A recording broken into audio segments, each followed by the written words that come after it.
Hi, hello, and welcome to class. Welcome to class. It's good to have you here again. This is English language class. All right, so today we are moving into a new topic, like I mentioned in the last class. All right, so we've been looking at a different topic entirely, but today we're looking at a new topic. So we're going to be looking at punctuation and spelling.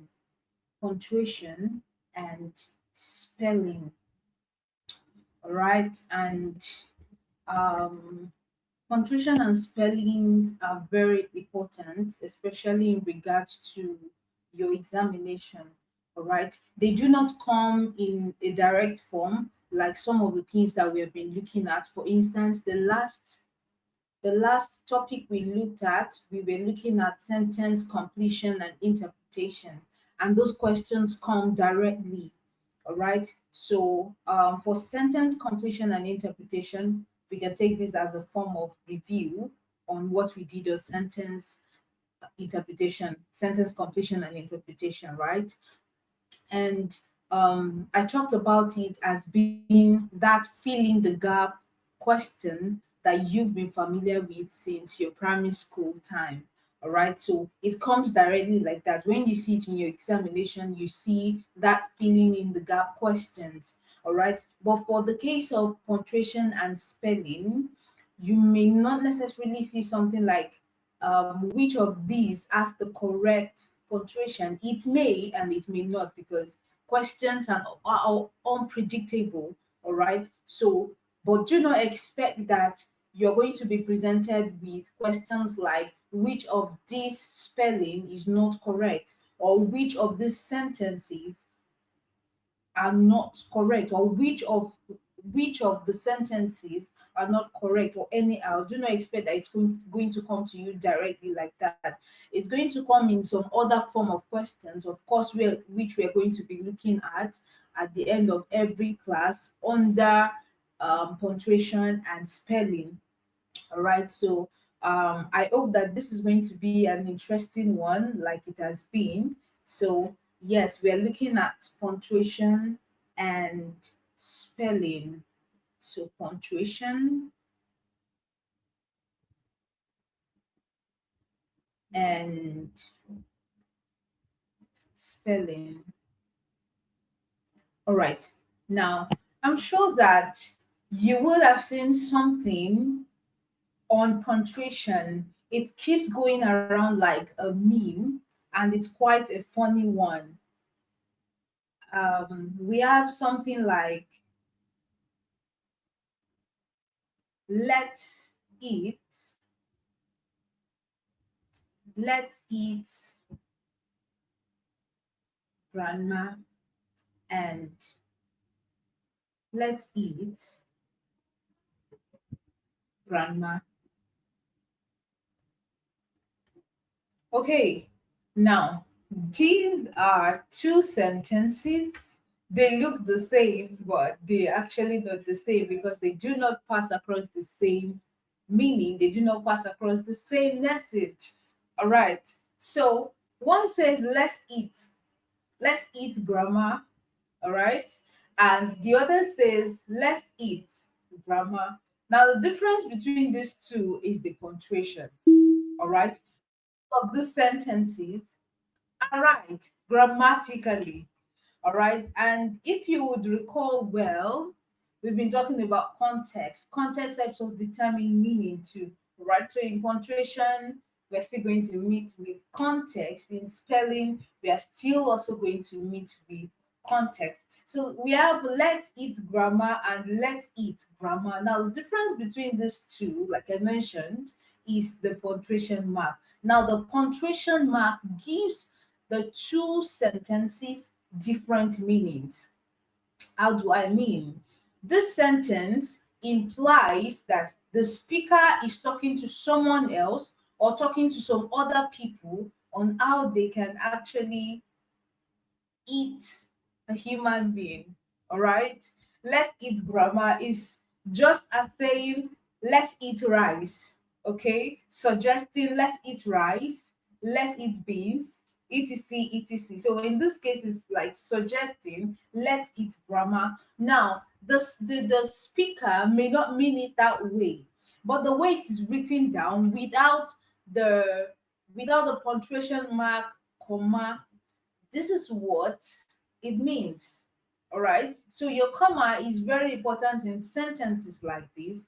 Else, without punctuation, not just the comma, without punctuation marks, you talk about full stop, you talk about the comma, you talk about semicolon, you talk about the full colon, etc, etc. Without them, they could actually change the meaning of a whole sentence into something else which the speaker doesn't actually intend to pass across. All right, so this second sentence now is what the speaker is trying to say. So let's eat, grandma. That means the speaker is talking to the grandmother so they could eat. All right. So the speaker is talking to the grandmother so they could eat. Unlike the first sentence, where it implies that the speaker is talking to someone else or some other people on how they could eat grandma. All right. So the punctuation mark comma has changed the meanings of both sentences. Now, punctuations are very important, like I mentioned, because they help you define your sentences. They help you define what you mean. They help you make your sentences clearer. Now, another example that looks like this, all right, we have one example. We are trying to talk about the importance of punctuation marks in sentences, all right. So we can have a sentence like, um, I love, so two, I love cooking, friends,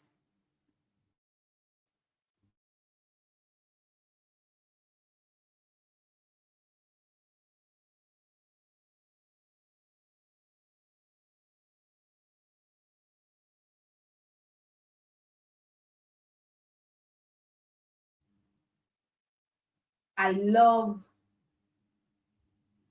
cooking, right? I love cooking, comma, friends, all right, and family. Now, full stop. All right, so we have two sentences here, all right, and the sentences have the same words in them, but they do not mean the same thing. All right, something has changed the meaning of sentence one from sentence two. Okay, so if we could understand what sentence one mean from what sentence two mean, even though both of these sentences have the same words in them, in fact they are structured the same way, both are correct grammatically. All right, so the first one says I love cooking, friends and family, and the second says I love cooking, friends and family. All right, now the difference between them is the punctuation mark comma. So the first sentence would imply that I love to cook my friends and my family. Okay, which is not what I actually intend. But if I have my sentence written as I love cooking friends and family, I'm implying that I love to cook my friends and my family, like making them into food. All right, which is not what I am implying. But the second sentence says, I love cooking, friends, and family, which means I love to cook, I love my friends, and I love my family. All right, so the comma here makes a difference, and the implication is that sentence one and sentence two are not the same. And like I mentioned, even though both of the sentences have the same words, they have the same structure, but they do not mean the same thing because the punctuation mark comma has altered one meaning, one of the sentences meaning from another. All right. So this is why punctuation is very important in writing. So, and like I mentioned earlier, you talk about context. So if you come across a question in your examination and it includes the use of punctuation, you have to put context in place. Of course, context is going to be provided before you can do anything. So your context would help you determine the appropriate answer for your question. All right, so we're moving into punctuations and their uses. I'm sure that we're familiar with them. So we'll just run over them and then get ourselves reminded on what punctuation marks are and how we use them. All right. So punctuations, like I mentioned from the beginning, punctuations are marks and they help our sentences get clarity. So we're going to be starting with full stop, which is like the most common of the punctuation marks. All right, so I'm clearing the board now so we can start with our punctuation marks. All right. Okay, so we are starting with full stop. Okay, and we all know what full stop looks like. Full stop is basically that dot. All right, so full stop is a dot. And full stop is used to end a sentence. That's just the use of full stop. It is used to end a sentence. So when you see a full stop after a sentence, it is telling you that the sentence is complete. All right. So full stop is used to end a sentence. You can have an example like, I love reading. Okay. I love reading. I love reading, full stop. That means end of sentence. I am saying nothing else again. I'm just telling you that I love reading, and that's just what I want you to know before I continue if there's any other thing. All right. You can have another sentence like, she goes to the market. She goes to the market, full stop. All right. So full stop is used to end a sentence. Okay. So we move to the next one, and comma is the next one. So we have comma, and comma is usually written like this. Like I said, we are familiar, so um we move fast. Okay, so comma is used to make a pause.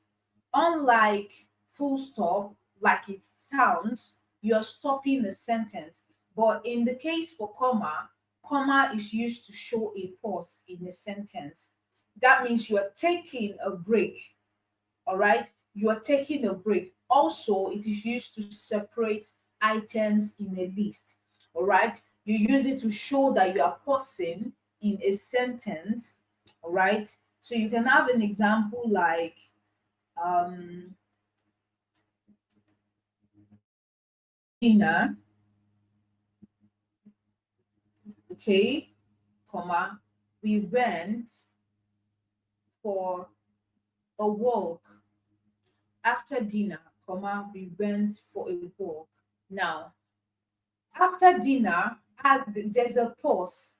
Okay, there is a pause. After dinner, we went for a walk. Now, that pause, that comma is helping you to show that you are pausing your sentence before you continue. It means the sentence has not ended, unlike in the case of full stop, when I said, I love reading, full stop, end of sentence. Nothing else comes after it.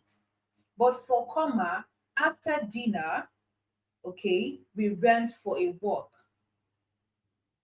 Okay, so without the comma, Some people might still be able to deduce what you mean, basically, because of course, even the example I gave at the start of the class where I said let it grammar, I know that many people would know that what the person is trying to say is let it comma grammar. All right, but in a case where you just have it written down and you expect someone who doesn't have a kind of or a sense of humor to depict what you mean, then there's going to be a problem with interpretation.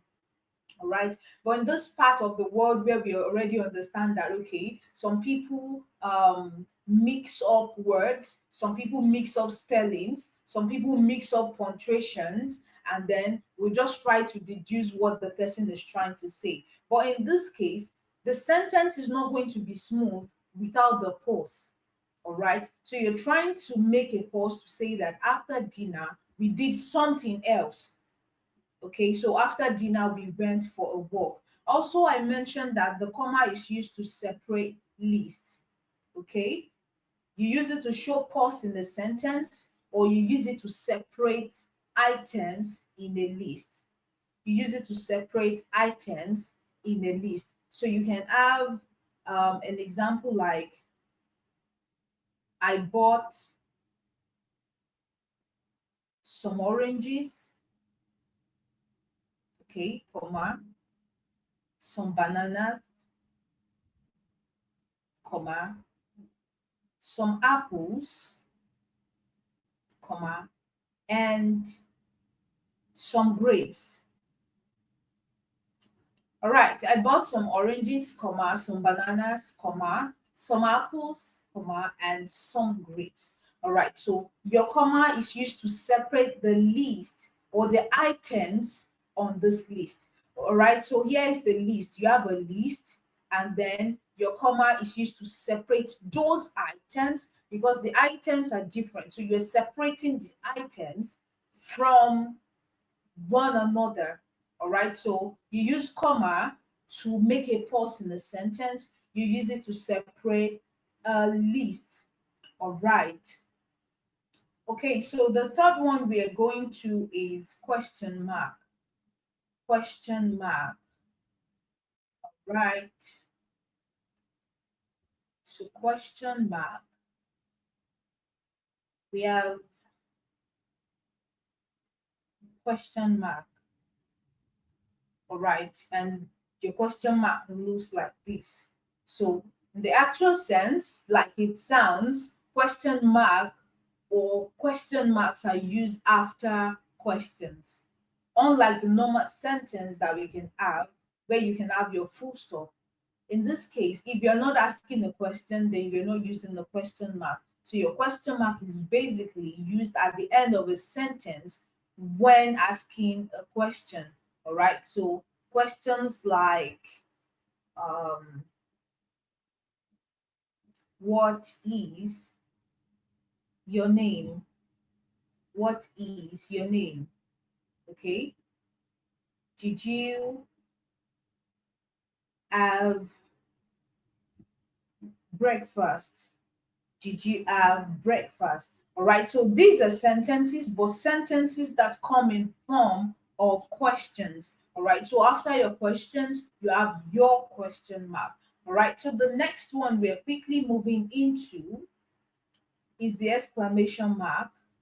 The exclamation mark. Exclamation mark. All right, so we have the exclamation mark. All right, your exclamation mark looks like this. And like it sounds, your exclamation mark is used after an exclamation. All right. And when you talk about exclamation, you're talking about when you have sentences that show surprise, that show strong emotion, that shows excitement.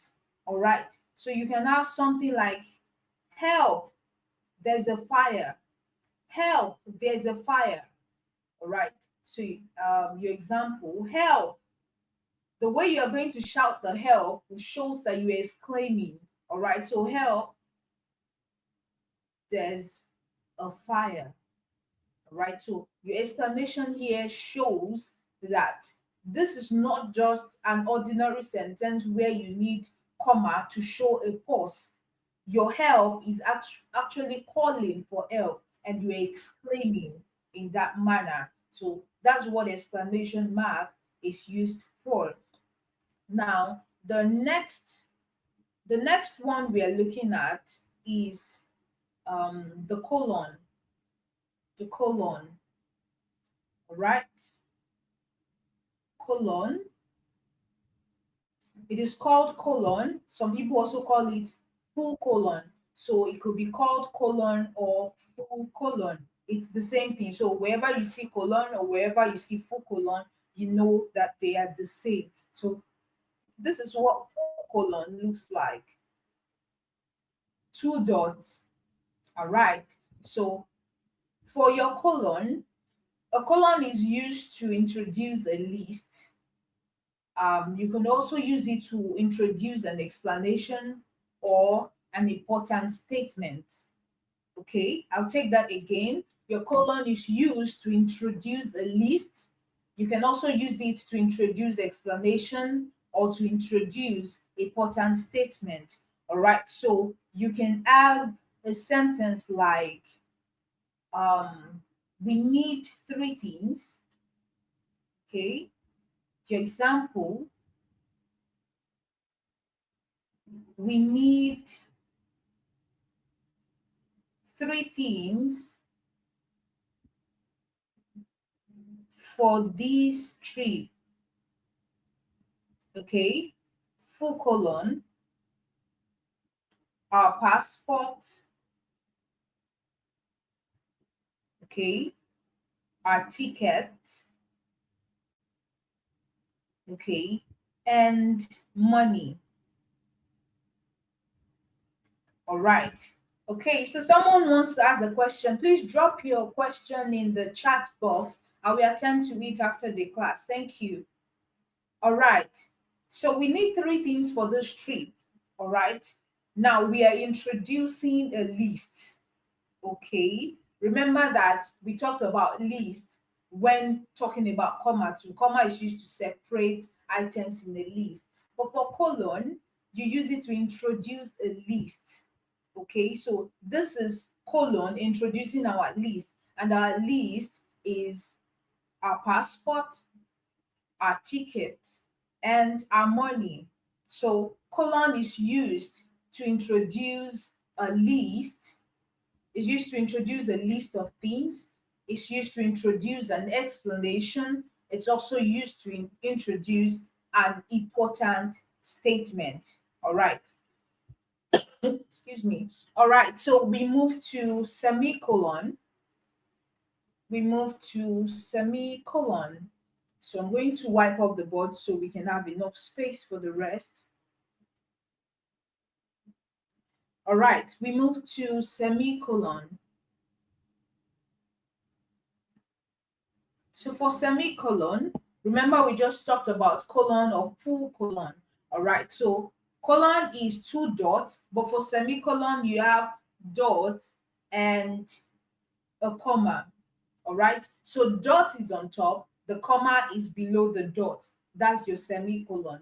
And your semicolon, all right, is used to connect two sentences that are closely related.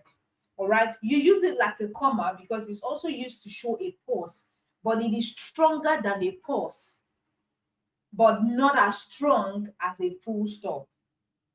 Okay, it is stronger than a pause, than a comma, but it is not as strong as a full stop. So you use a semicolon to connect two sentences that are closely related. All right, so you can have an example like,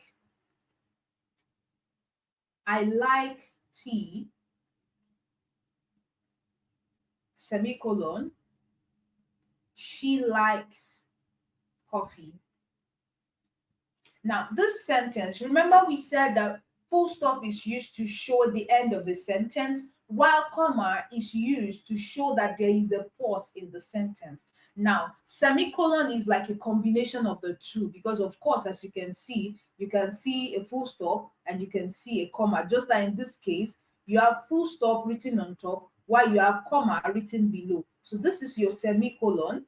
All right. So it's a combination of full stop and comma. Now, for your full stop, a semicolon does not function as a full stop because it doesn't end a sentence, and it doesn't function as a comma because it's not a short pause. Now, these two sentences can stand on their own.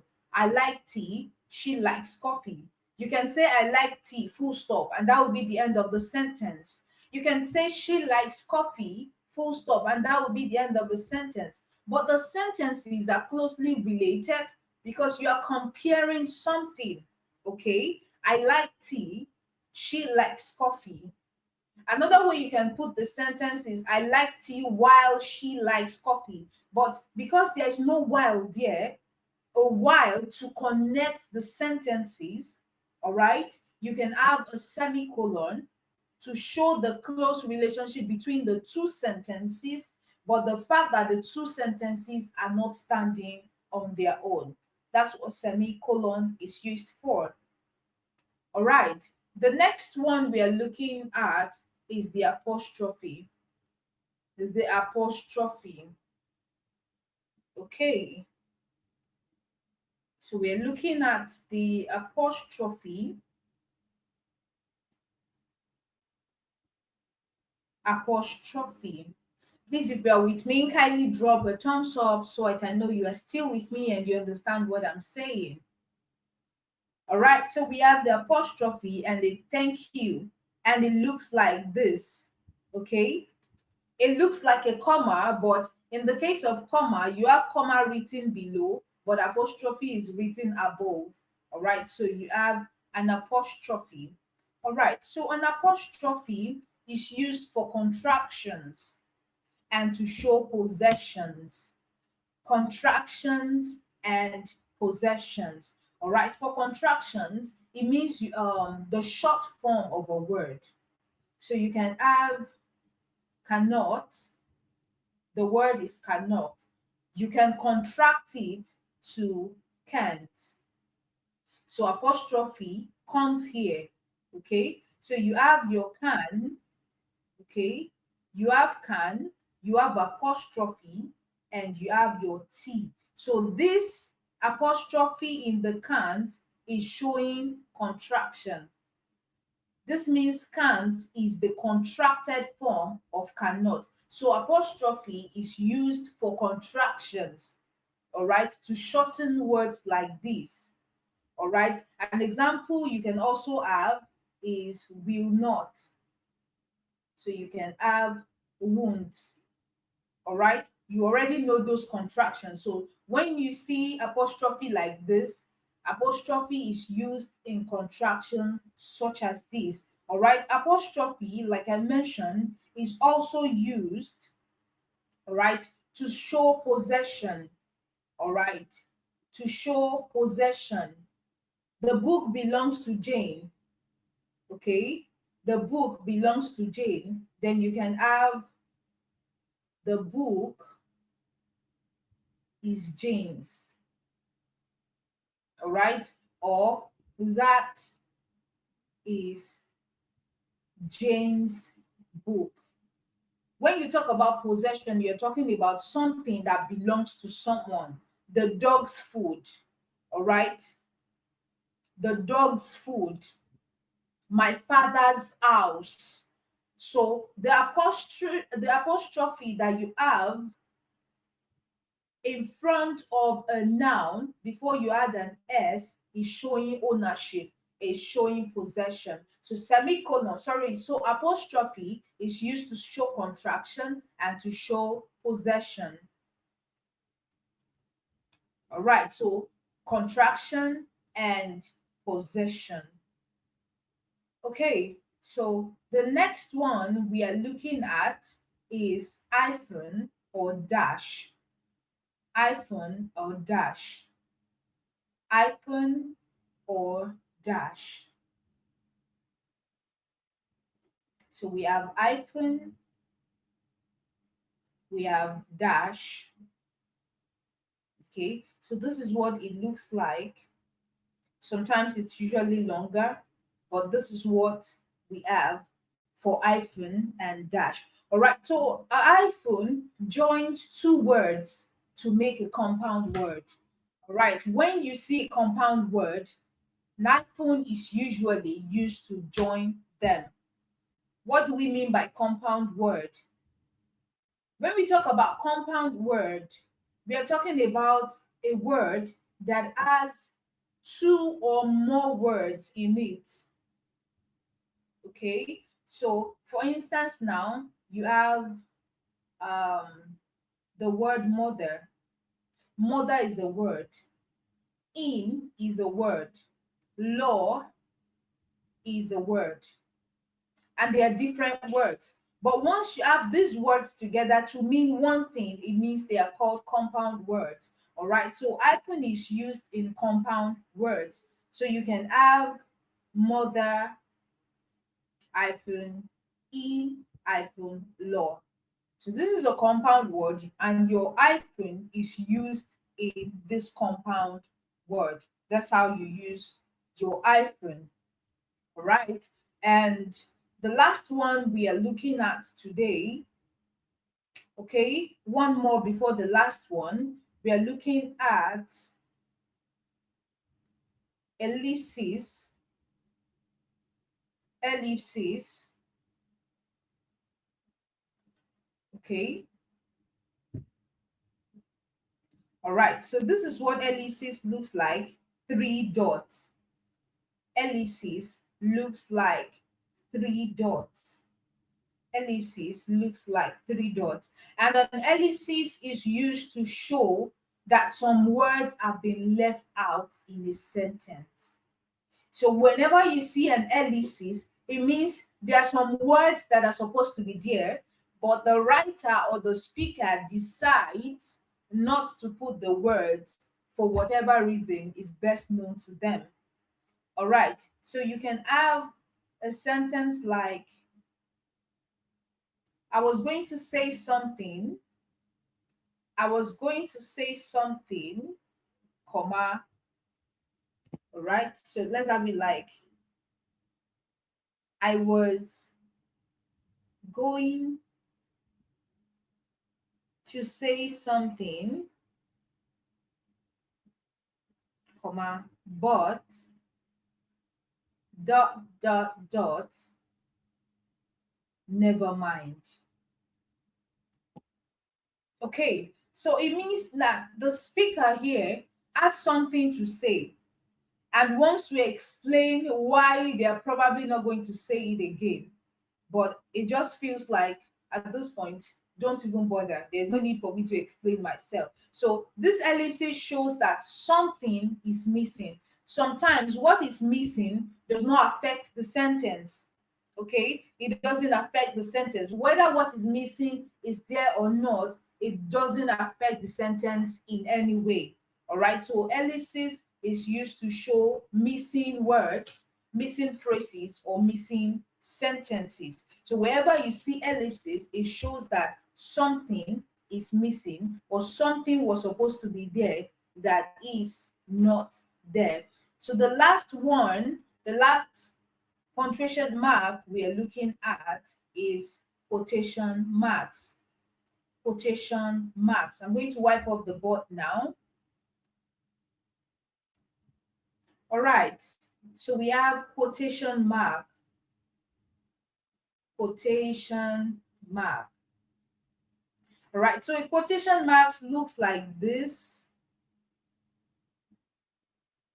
Okay. Sometimes it is double, sometimes it is single. They are both quotation marks. All right. So when you talk about quotation marks are used to show direct speech or a quote from someone.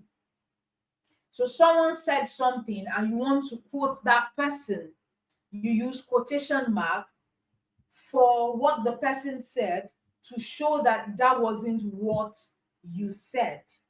All right. So you can have a sentence like, she said, she said, I love chocolates. All right, so your quotation mark is showing that this is what this person said. Okay, I love chocolate. So you are quoting what she said. So quotation mark, like you said, is like you are quoting someone. So that mark used to quote what the person said is called quotation mark. All right. So when we start looking at some questions, some jump questions, you will see why this punctuation marks are very important, because there are questions that you come across that will require you to consider punctuation. All right. So we are quickly moving into spellings. We have briefly looked at punctuation. We are looking into spelling. So we are starting our um, first lesson on spelling today. Punctuation doesn't really have much work, but we are combining these two because the questions usually come together. Punctuation and spelling questions, they come together. So by the time we start looking at the questions, you will see why it's important that we combine these two together.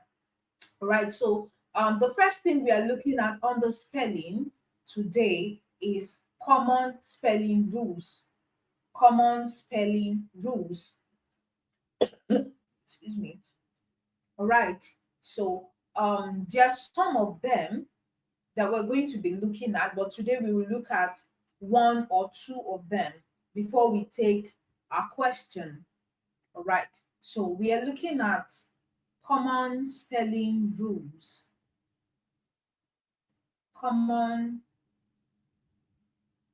spelling rules. Now, has it ever occurred to you, or has it ever happened to you, that you are in an examination hall and you want to write a word, but the spelling just disappeared? It's not like you don't know the spelling, it just disappears. Okay? Has it ever happened to you? If it has happened to you, you can wave your hand in the chat box. Just drop a hand waving in the chat box. Now you are in an examination hall. Yes, you're in an examination hall, and then you want to write. It could be a very simple spelling, like there. And then by the time you're writing there, you write something like this. Sorry, you write something like, instead of writing THEIR, you write something like, yeah. You write something like THIER. And then you are wondering, you might have written the correct one, THEIR, and then it's looking like, this thing does not really look correct. Oh, am I sure I'm right? And you can't ask anyone because it's an examination. All right. And then you write THIER, and then you are confused. Which one is the spelling? Sometimes the spelling mistakes that we make are as simple as this. It's not even the big words. You will be surprised that by the time you come to your exams and they present you with words, you will be so confused. You will see words like this. You see option one as this, option two as this, you see option three as this, and then you are wondering, which am I supposed to pick out of these three? Okay, so there are spelling errors that we make, not because we do not know those spellings, but because, of course, we are humans, and then some things get mixed up in our brains. And then sometimes, because we are under tension to finish quickly and finish well, there are some things that we mix up. So that is why we are looking at common spelling rules and how we can attend to them. So that when you get to examination hall and you have this kind of confusion between THEIR and THIER, even if you're not so sure of the spelling, you can always remember spelling rules, and you use that spelling rules to apply. You apply the spelling rules to whatever question that you are attending to.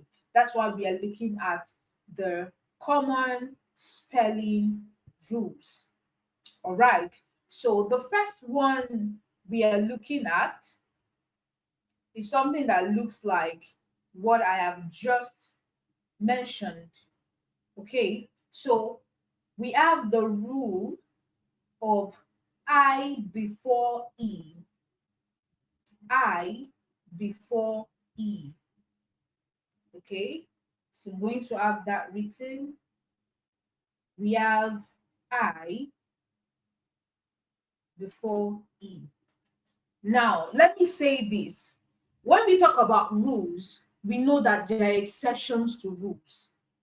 Rules are not expected to bound everything. So there are exceptions, but it means that the exceptions are going to be minimal compared to the lot of things that the rule is going to be binding. So the first rule we are looking at is I before E. That means that whenever you have a word to spell, okay, wherever you have a word to spell, there are exceptions to it, but your I should come before E. Now, before we even go into the examples, all right, before we go into these examples, this one is an exception because you are spelling there, you have TH, E has to come first before IR, all right? So I is not coming before R in this case. So this is an exception. Now, when we talk about I before E, you can have example like um achieve, all right? Achieve. So your I comes before E. You have your achieve, all right? So I comes before E. You have believe,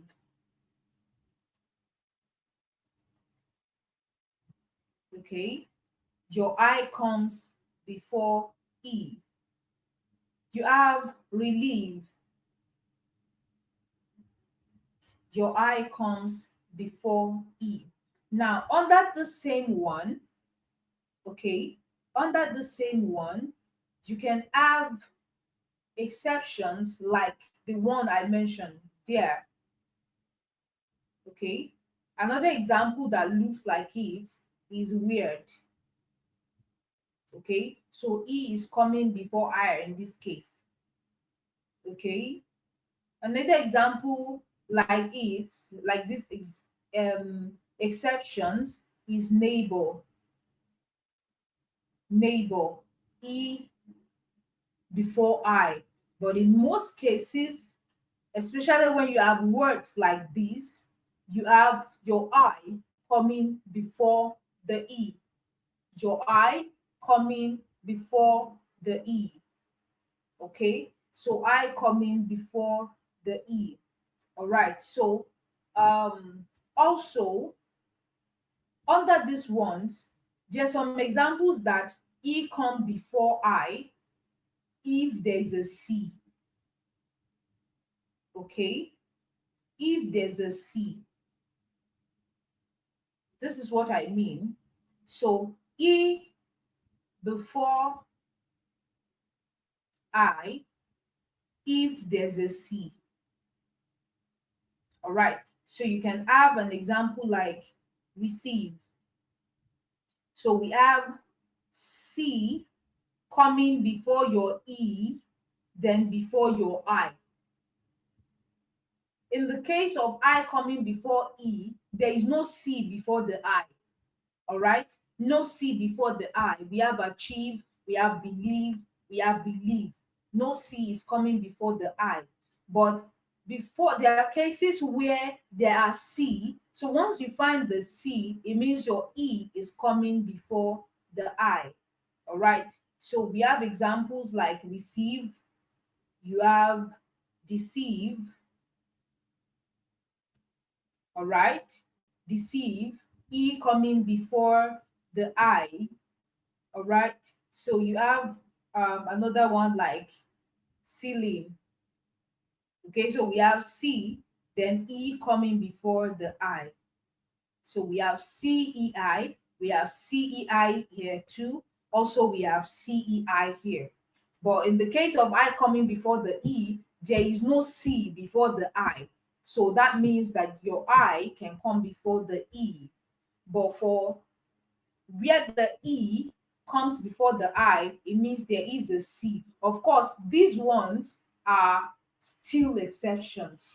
All right. So, but for majority of words like these, where the I come before the E or where the E comes before the I, you can use this rule or you can use this logic.